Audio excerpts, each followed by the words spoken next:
धर्म को विज्ञान की नज़र से देखना बहुत अच्छा है, परंतु क्या धर्म विज्ञान संगत है?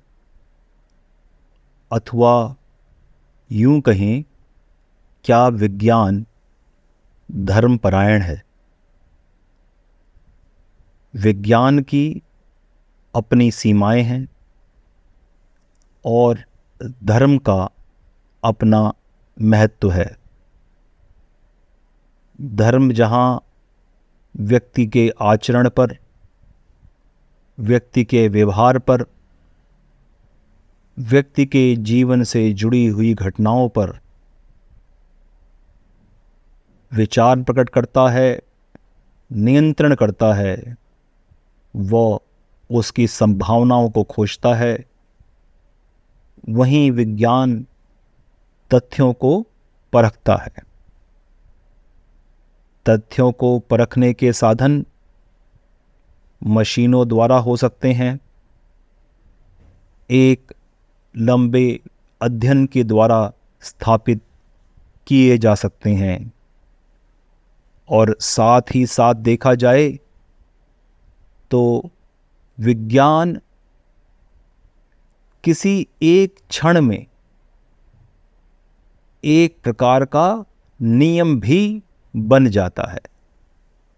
नियम का अर्थ है कि यदि कुछ स्थितियां प्रकट होंगी तो उनका निश्चित निर्णय प्राप्त होगा। संख्या के विषय में यह बात हो सकती है, क्रिया प्रतिक्रिया के विषय में बात हो सकती है, परंतु इस चर्चा के पीछे का उद्देश्य क्या है वह मैं आपसे स्पष्ट करता हूं। हमने देखा है कि अचानक ही कुछ धर्म के लोग स्वयं को वैज्ञानिक धर्म बताने लगे हैं। वे अपनी प्रत्येक धार्मिक क्रिया के वैज्ञानिक अर्थ खोजने लगे हैं। प्रत्येक के ना सही तो जिन प्रक्रियाओं का कोई वैज्ञानिक तर्क उत्पन्न हो जाता है, वे तुरंत अपने धर्म को वैज्ञानिक बताने लगते हैं। अधिक अध्ययन की आवश्यकता नहीं, इनमें सर्वोपरि तो इस्लाम ही है। वे ही सबसे आगे रहते हैं कि किस प्रकार उनकी जो प्रक्रियाएं हैं, विशेषकर खतना और दूसरी और परंपराएं, वो कितनी अधिक वैज्ञानिक है। वैज्ञानिकों ने कौन से ऐसे नियम खोज डाले जिससे मनुष्य को वैसा ही पैदा होना था। कहने को तो मनुष्य ईश्वर की सर्वश्रेष्ठ कृति है। इस सर्वश्रेष्ठ कृति में खुद ईश्वर ने यह कमी कैसे कर दी? अब आलोचना को नहीं, हम तर्क को सहारा बनाएंगे। जिस प्रकार हम विज्ञान को भी आध्यात्म की दृष्टि से देखते हैं, तो यह स्पष्ट हो जाता है कि पूरा जीवन ही आध्यात्म या विज्ञान ही है। आध्यात्म स्वयं में विज्ञान है। विज्ञान अर्थात नया ज्ञान, जिस ज्ञान को सिद्ध किया जा सके, जिस ज्ञान की प्राप्ति हो सके, वह सिद्धांत बन जाता है। यदि आप किसी मंत्र का 108 बार जाप करेंगे तो आपको पुण्य प्राप्ति होगी। यह सिद्धांत है। इस सिद्धांत की सत्यता परखने के लिए आपको उस मंत्र का जाप करके उसके लाभ को जांचना होगा। प्रत्येक व्यक्ति जो आध्यात्मिक है वह विज्ञान को स्वतः मानता है। यह मान्यता सनातन मान्यता है। इस मान्यता के विषय में हम इतना जानते हैं कि ध्यान, आध्यात्म, विचारशीलता, विषय का मनन करने की क्षमता और शक्ति को बढ़ाना, यह सब हमारे वेदों और शास्त्रों में वर्णित है। इसके लिए आवश्यक है कि प्रत्येक व्यक्ति समय समय पर अपने ही सनातन ग्रंथों को देखे, समझे और जाने। मैं यहाँ पर फिर कहना चाहता हूँ कि गैर सनातनी, गैर हिंदू लोगों को हमारे धर्म के ग्रंथ पढ़ने की आवश्यकता नहीं है। वे अपना ही ग्रंथ पढ़ के ज्ञानी बने रहें और उसके ही वैज्ञानिक कारण ढूंढते रहें। समाज में सबको बुद्धिमान होना आवश्यक नहीं है। समाज का एक वर्ग हमेशा बड़ा वर्ग बुद्धू ही बना रहेगा।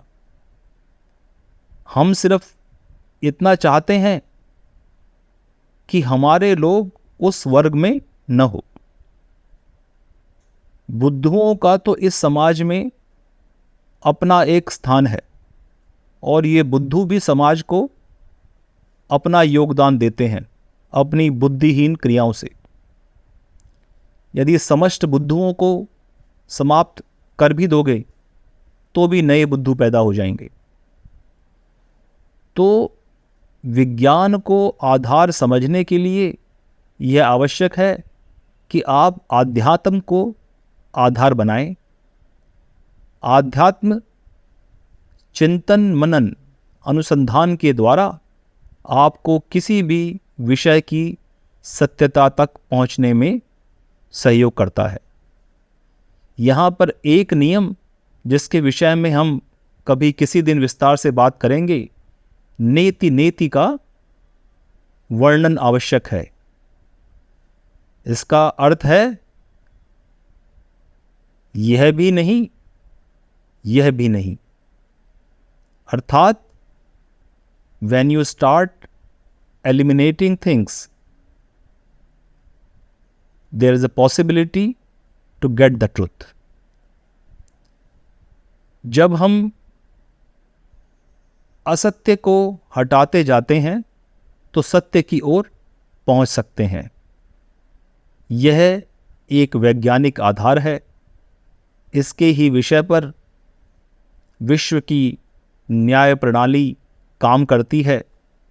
जब किसी का अपराध सिद्ध करना होता है तो उन सब संभावनाओं को हटाया जाता है कि किस प्रकार यह वह व्यक्ति हो सकता था जिसने अपराध न किया हो।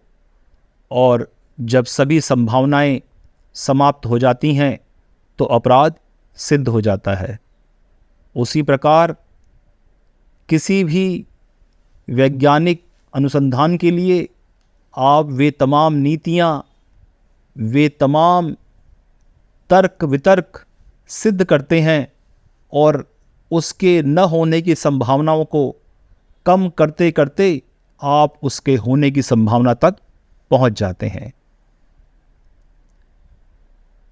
तमाम दूसरे धर्मों के आडंबर और उनकी कहानियाँ उन्हें कहने दीजिए, उन्हें मत सुधारिए।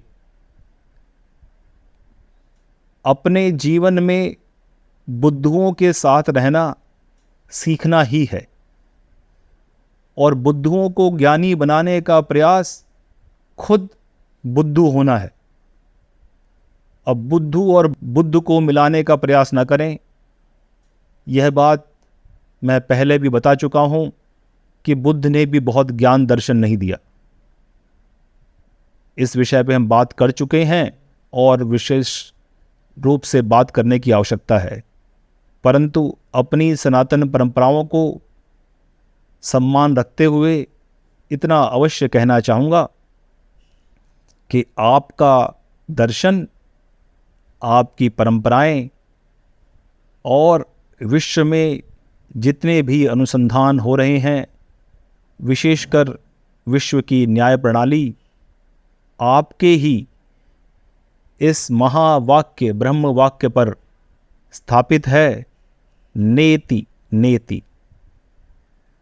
अपने पूर्ववत संतों का सम्मान करें, सनातन धर्म का अध्ययन करें और कुछ मूर्ख तर्कों को सिद्ध करने या विरोध करने के लिए समय को न गंवाएं।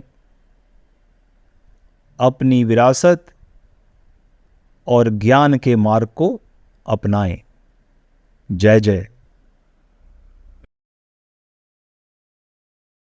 चारों वेदों, 10 उपनिषदों के ज्ञाता, महान ब्रह्मनिष्ठ तथा स्वयं ब्रह्मवेद के रचनाकार राकेश प्रसाद पुरोहित जी द्वारा वाचन किया गया यह वृतांत केवल सत्य के विभिन्न रूपों का दर्शन है। सत्य सर्वत्र है, जिज्ञासा से सत्य प्राप्त होता है। दर्शक अपने दर्शन से सत्य को जांचे। सत्य मार्ग का यही आचरण है। नमो ब्रह्म।